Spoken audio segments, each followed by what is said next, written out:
printed this out so that I could, you know, save myself the indignity of having to put on glasses. I'm not going to tell you too much about this, and I don't need you to pay attention. You'll hear a lot of names. Don't try to remember them. Just listen for the feel of the story. This goes on. This happens pretty far into the book. The novel is set in the years leading up to the riots in Sri Lanka, which then led to 25 more years of war. So it's a little grim compared to the reading you just heard, which also could be considered grim.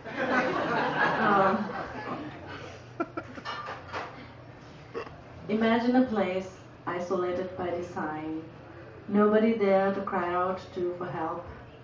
Imagine fires unhurriedly set at two ends and a neighborhood, uncomplicated by difference, left to burn.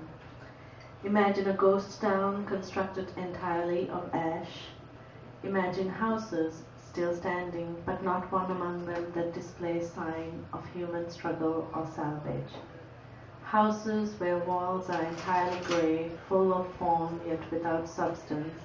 For if the children touched one thing, a fence post, a door, it disappeared with soft relief like dreams that fade into the dawn. Barely a sound that rose like a sob and enveloped the children in grey powder. Imagine the road itself covered with blown ash, and their footsteps falling in clear outlines as they walk down the road that no one has visited, except for a last time with fire.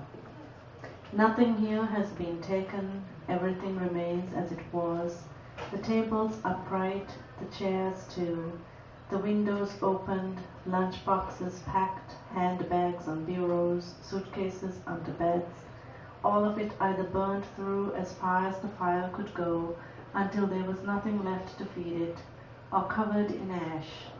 Imagine all this, then listen to the voices of these children.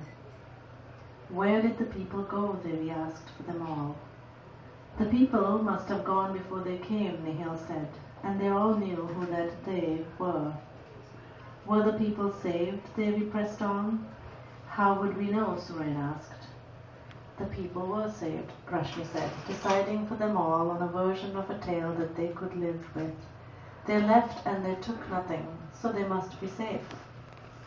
None of them could know for sure if this was true, whether the inhabitants of Kalyani Avenue just up the road from theirs, with nobody to speak for them, had survived, whether all of them were hiding in one of the houses into which they had not gone, or crouching in heaps on the floors of the refugee camps they had been told were set up in government buildings and schools and all the places of worship, the temples, mosques, churches, and covilles. They clumped together in a circle, their backs to each other as though they were under siege from all sides. While they stood there, each of them trying to convince themselves of an everything is all right in the face of nothing is as it should be, they were startled by the sound of a dog, its bark unnaturally alive in the midst of the destruction around them. Sounds like a small dog, Rose said as they listened. Yes, but where is it coming from? Can't be a house. There isn't even one that is not burnt, Rashmi said, and they all looked down the part of the street they had just walked up, and the next of which it went, equally straight in an L shape. The dog was found in the very last house, and it was a Pomeranian, formerly white, now singed and covered with ash, a dog that was both scared and happy to see them. A stainless steel bowl was found and washed and filled with water for it, but when they tried to coax the dog to come with them, it refused to go, scampering out of one set of arms after another, yelping.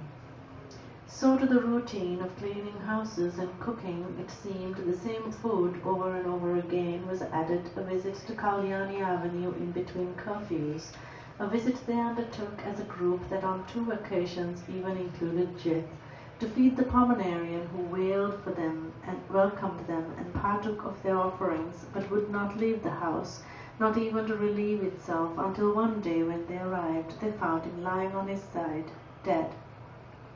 How could he have died, Rashmi asked. Of what? Suren wanted to tell them that the dog had died of a kind of heartache, but even he could not find a way to say these words without placing some of the burns blame on themselves, so he let the question remain unanswered. At the back of the house, Nihil and Dolly, the most determined two of the group, squatted and began digging a hole with nothing more than spoons, pausing only to wipe the sweat off their faces and necks. Though the others joined them eventually, it took them over an hour to make a hole wide enough and deep enough in which to place the dead Pomeranian, whom they wrapped in one of Mrs. Hayrat's old starries, which they took without bothering to ask. "Good dog," Suren said, as they stood over the grave which they had marked, by pressing the stainless steel bowl into the soft, loamy earth under a charred guava tree. None of the other children said anything, for what was there to say? Nothing had been saved, not even the last creature left down that road, not even when they had done their best to make it stay. They walked home silently and did not visit Kalyani Avenue again until, eventually, the ash blew over and covered their footprints too.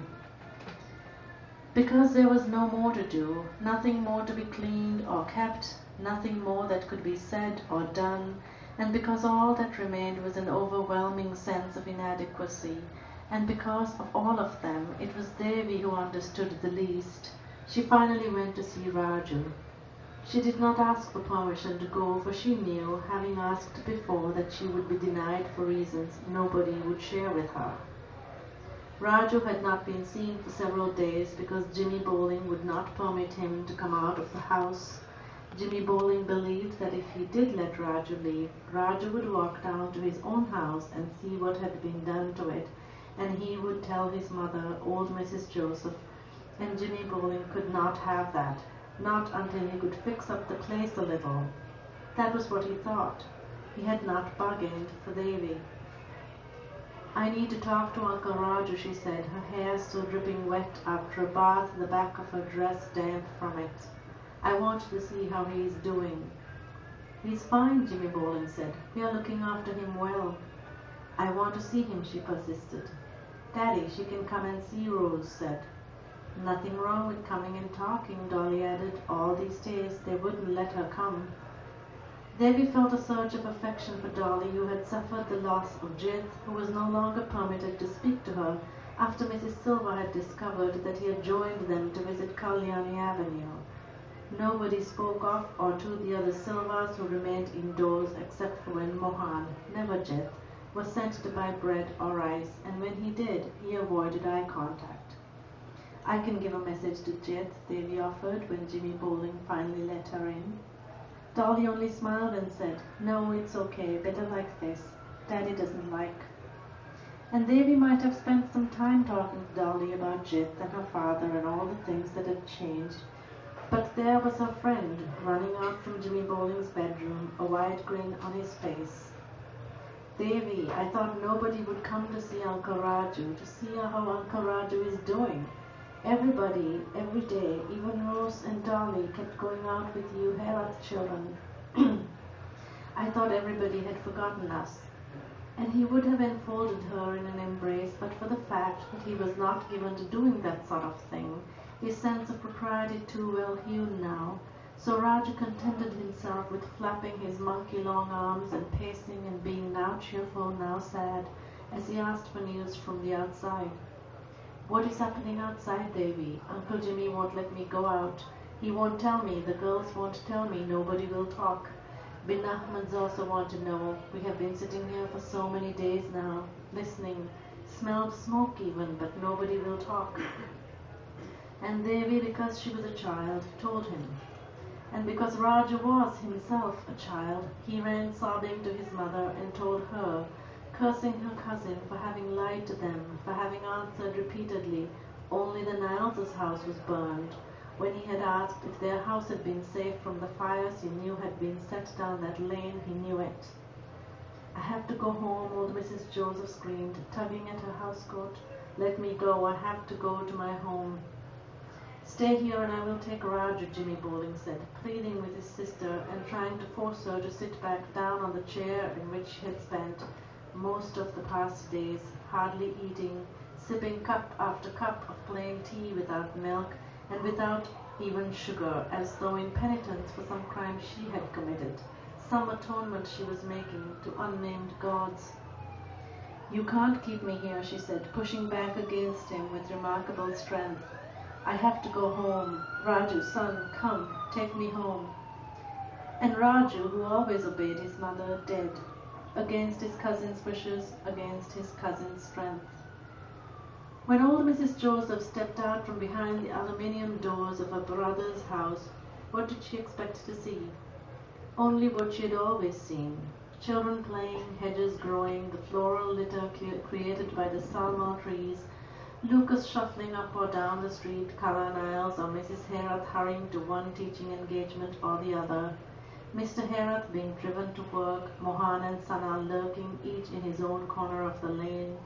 But what she saw that day was not any of those things. What she saw with each weakening step was a lane where the children did not play, but rather stood in a group and talked about things that clearly upset them, a lane which carried, despite its best efforts, a streak of malice, a lane where, behind singed musandas which had lost their foliage, stood a house that was unrecognizable, the only untouched part of it being the garage in which Raju lifted weights, and the side of the house that faced Jimmy Bowling's property, that had been saved by Raju having spent so much uneasy time watering it with the Bin Ahmed's hose. Nobody blamed Devi directly for the stroke that old Mrs. Joseph suffered. Nobody told her that she should not have gone to see Raju, that she should have stayed away until Jimmy Bowling had been able to do something to restore the house. But she knew that she had been culpable. So she avoided Raju and did not accompany her parents or her siblings when they went to visit old Mrs. Joseph, who could only move one side of her face, and whose speech was slurred and whom Raju tended night and day, wiping the drool off her chin and the curries off her lips. It was only his way of forgiving her, his way of offering her a little bit of happiness in the midst of so much unhappiness, that made Raju, seeing Devi standing alone by her gate, come to the Herath household while his mother dozed and say to her, "Devi, come, I will let you ride the bicycle all the way to the bottom of the road." Who knows how things might have turned out had this been a different time, a time when peace was not something to hope for or talk about, but was something that was simply taken for granted. Who knows how things might have turned out had Sana not come home, not fought with his father, if Devi had not come down the road, her hands tight on the handlebars, her hair flying, her face full of smiles, for the one last time toward Raju before she went inside to help cook dinner. For Sana was there, and Devi was there, and Raju was there, where there should not have been, in a time when no mercy was left.